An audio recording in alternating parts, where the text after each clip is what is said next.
A good time to be speaking to the Deputy Opposition Leader, Ted O'Brien, who joins us live now. Ted, thank you very much for being on First Edition. How shocking is the news about Iran's IRGC orchestrating those anti-Semitic attacks on Australian soil? It's awful, of course, Alex. Australians, I think, really are united in basically saying this is appalling. This organisation is rightly being listed as a terrorist organisation, and the Iranian ambassador is rightly being expelled from the country. Do you think the Albanese government was right to wait for the evidence before designating the Islamic Revolutionary Guard Corps a terrorist organisation? No, they're late to the party on this. This should have been done years ago. Indeed, the coalition has been calling for this for around 2 years now. This is a terrorist organisation. The Albanese government is weak, it is slow, it is complacent. And you can't be those things when it comes to your primary job as a government, which is to keep the Australian people safe. And so the coalition does welcome yesterday's decision. We stand united with the government on it, but it is too late.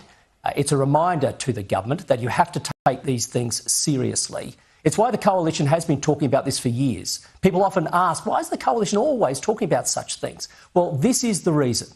And we have to keep Australians safe. This organisation should have been listed a couple of years ago. The ambassador should have been expelled long ago. I mean, this is an ambassador who has been publicly out there celebrating yet another terrorist organisation, Hezbollah, and its leader. And so, yes, we support yesterday's decision. Australians now must unite, not just pushing back on anti-Semitism, which is absolutely critical. It's a stark reminder of what the Jewish community has been going through, but also indeed the Iranian diaspora here in Australia. All Australians must come together and push back on any foreign interference. We cannot see foreign conflicts played out on our shores, and it's the job of the government principally to start demonstrating strength of leadership for a change in this area. If the IRGC had been designated a terrorist organisation earlier, how would that have stopped the attacks? Well, once you are listed, of course, it has a dramatic impact on your ability to operate, whether that be visas, whether that be finances, whether that be how relationships are managed, whether that be how the various intelligence agencies and other law enforcement agencies deal with you. This is why other comparable jurisdictions have already taken the action of listing this organisation. It is why the coalition will often be saying you need to have a front foot. You need to lean into these things so you can do your best to mitigate risks, because the risk you're talking about is potential violence perpetrated against Australian citizens. Again, that's the primary job of a government. I mean, Israel hasn't been complaining about Australia being slow. They're happy with the response over the last 24 hours. Has this gone some way to repairing relations between the two countries? Well, I hope it has, because there's no doubt that the other actions and decisions of the Albanese government has only seen that relationship deteriorate at a time when Israel still has its citizens being held hostage.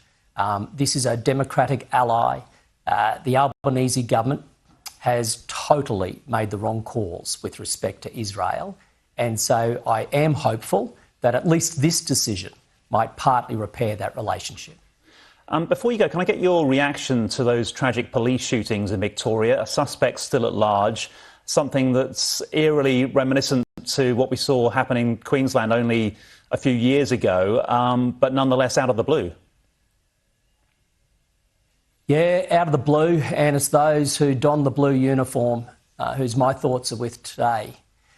To think 3 people left their home yesterday to go to work, to serve us, the Australian people, to keep us safe. 2 will never come home. 2 will never come home because they were killed and 1 ends up in hospital. To their families and friends, anybody who might be listening to this, know that all of Australia are thinking of you. To those in the police service, the men and women who wear that uniform every day, thank you for your courage. Thank you for doing everything you can to keep us safe, including putting yourselves at danger. That's my message today, Alex. OK, Ted O'Brien, thanks for your time here on Sky News Australia. That's Ted O'Brien, the Deputy Opposition Leader. Now, there's a real